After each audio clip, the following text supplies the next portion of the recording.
Good evening, I'm Prasad Michael and you're watching Kini News, the show that brings you today's biggest stories in bite-sized packages.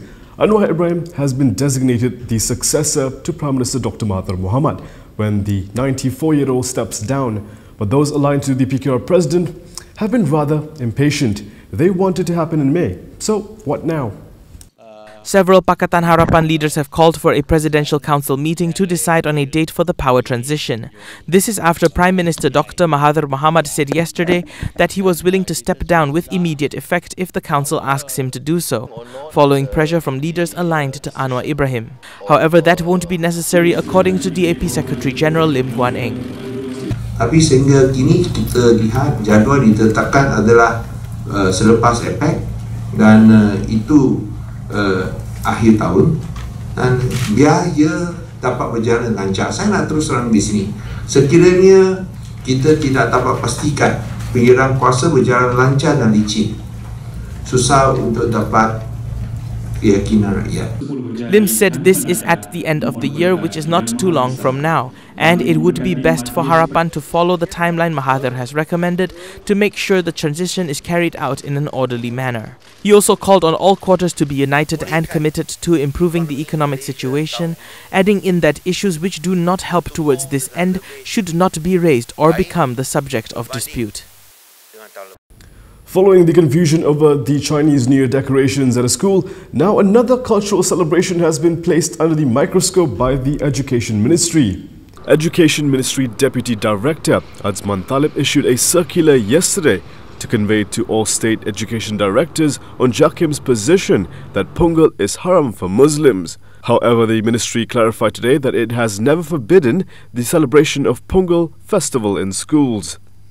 The ministry explained that yesterday's circular on how Muslims should deal with Pongal was to appease parents of Muslim students who may have concerns. Because the circular referred to JAKIM's position on the matter, the Religious Department issued a separate statement today to clarify further.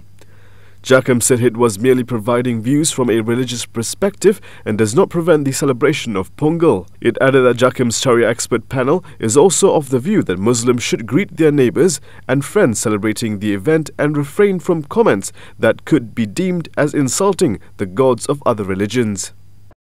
Show me the money. The Eid Tonight scheme is here, but don't get too excited. You'll have to wait a few days to receive it. Also, only if you meet the requirements.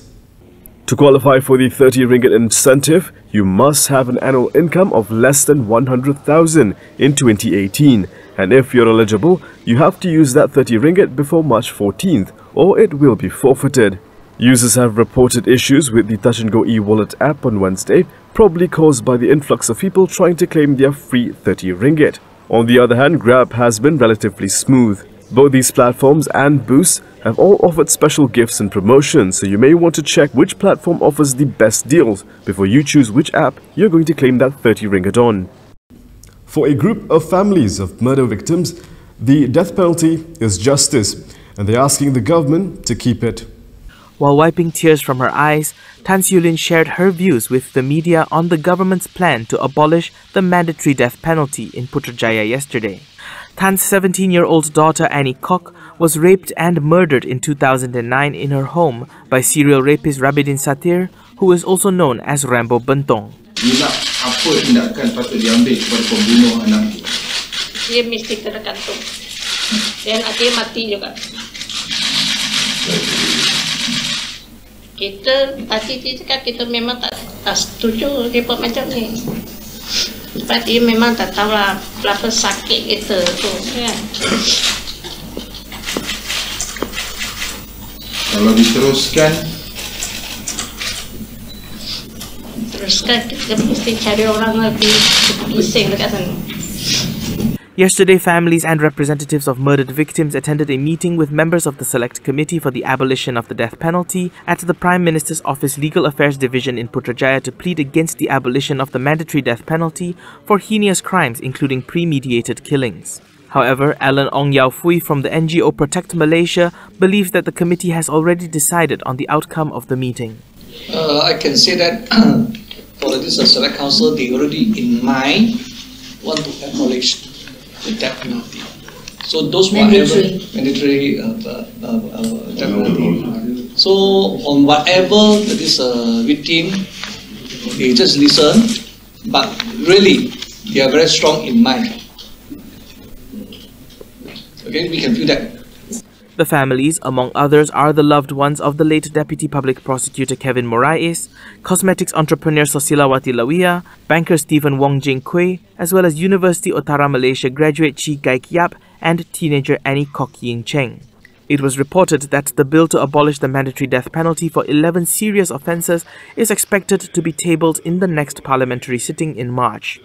If the government proceeds with their plan, criminals such as Tan's daughter's killer would be spared from the gallows. You would expect PKR leaders aligned to Anwar Ibrahim to call for a transition to happen in May, but you probably didn't expect the same call being made by a DAP leader, especially after Lim Guan Eng's advice. Sungai Pelek Assembly Person Ronnie Liu has joined the call for the transition of power between Prime Minister Dr Mahathir Mohamad and PKR President Anwar Ibrahim to take place by May this year. This comes after Dr Mahathir said that he was prepared to relinquish his post with immediate effect should the Pakatan Harapan Presidential Council demand it. Ronnie and Harapan grassroots welcomed Mahathir's remarks. Ronnie explained that in the light of what is happening in the country lately, it is necessary for Mahathir to pass the baton to Anwar. Mahathir had previously said that the handover of power would not happen before Malaysia hosted the Asia-Pacific Economic Cooperation or Apec summit in November. Getting a firearms permit in Malaysia is close to impossible, but soon it may be even more difficult to obtain, especially if you're into hunting. Do you enjoy shooting animals in the wild? Do you consider hunting a hobby? Soon, the Royal Malaysian Police may no longer issue firearms permits for such activities, and those who already possess such permits may lose them soon. This was revealed by Inspector General of Police Abdul Hamid Bador. He said people no longer have a need to resort to hunting, and those who do it as a hobby should stop. Hamid also said those who have firearm permits to protect their farms should only use it against destructive wildlife as a last resort. At a joint press conference today held together with the Department of Wildlife and National Parks Peninsula Malaysia, Hamid also said people should avoid shooting wild boar because they play a vital role in the jungle's ecology as food for apex predators. Ya, jangan kita ingat babi hutan ni is a pest. Tidak. Dia mempunyai peranan dia. So kita mesti ingat ni, jangan kita seronok-seronok je, tembak je lah babi hutan terkasih habis. Tidak, ya. Jadi kepada mereka yang gemar makan daging babi hutan ni, ingat. Daging babi bandar pun banyak, boleh diimport dari mana-mana. Hamid said this was in line with PDRM's mission to phase out firearm permits for hunting. Coming up next, it's do or die for Warisan and PN in Kimanis. Have they done enough to campaign? Getting wet in the rain is part of life in Malaysia, but what happens when it rains jet fuel? That and more after this.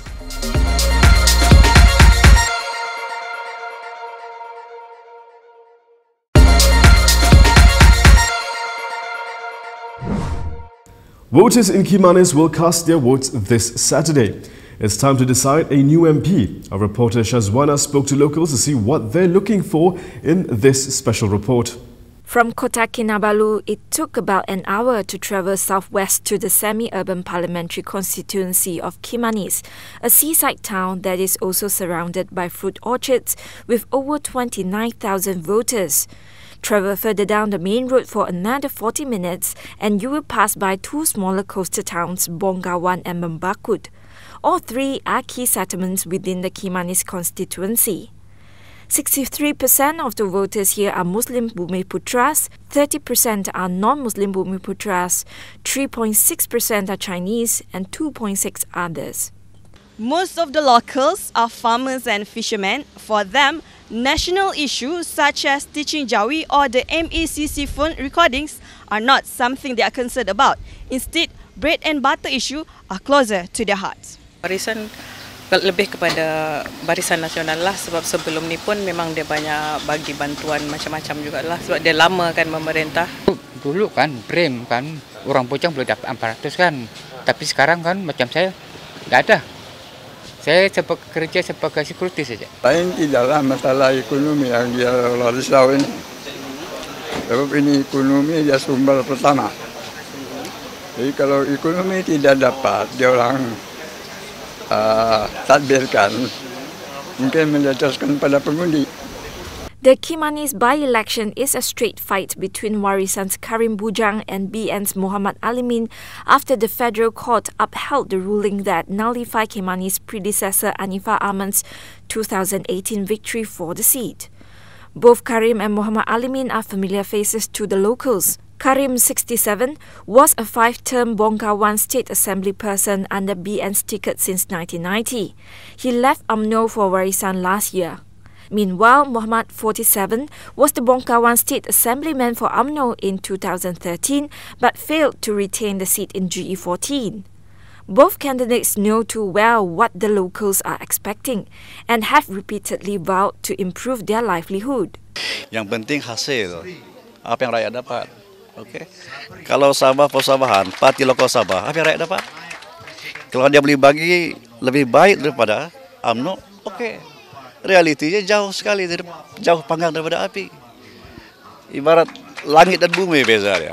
Tak guna kalau parti dia kata dia klaim parti lokal, tapi rakyat menderita. Peluang-peluang yang ada macam di Sabah ini, kita terlalu bergantung dengan industri pelancongan. Kamu tahukah saya mencuba industri ini dengan sendirinya tanpa bantuan kerajaan. Okey, pelancongan untuk melihat kelip-kelip. Okey, bermula dengan di Rampayan Laut di Binsuluk, dan hari ini kalau tuan-tuan mahu melihat, pergi visit tu Binsuluk. In the 2018 general election, Anwar Ibrahim won the seat with a thin 156-vote majority, making this by-election one of the most competitive one. But just who will win the hearts of the voters and how? We will all find out on Saturday. Shazwana Amir, Kimanis Sabah, KiniTV. Iran's downing of a Ukrainian airliner has been caught on video. 2 missiles were fired, 176 lives were lost. A new video has surfaced showing the moment 2 missiles hit a Ukrainian passenger plane over Tehran, killing all 176 on board. The New York Times said it has verified the footage. The New York Times reported that 2 missiles were fired 30 seconds apart, but neither of which brought the plane down immediately. In the video, the aircraft is seen flying for several minutes on fire before crashing into the ground and exploding. The media said the first strike disabled the plane's transponder before it was hit by the second missile. Is it a bird? A plane? No, wait, it's actually jet fuel. Park Avenue Elementary School students had their recess period ruined when jet fuel from a Boeing 777 rained over them. A Delta Airlines jet making an emergency landing at Los Angeles International Airport dumped fuel on an elementary school playground in its flight path on Tuesday, leaving 17 children and 9 adults with injuries. None of the victims required hospitalization. The Park Avenue Elementary School is located about 16 miles east of the airport. The Federal Aviation Administration said it was thoroughly investigating the circumstances behind the incident and suggested the flight may not have followed fuel dumping rules. The fire department confirmed that jet fuel was the substance dropped on the school's playground while students were at recess. And here are several other news highlights from today.